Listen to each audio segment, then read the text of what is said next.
Yüzünden anlıyorum Zeynep. Sen kararını vermişsin.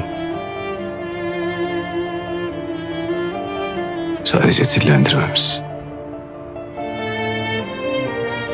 Hayatımdaki en zor yol ayrımı.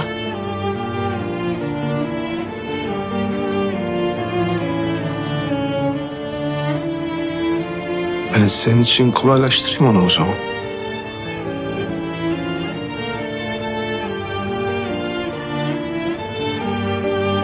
Ayrılan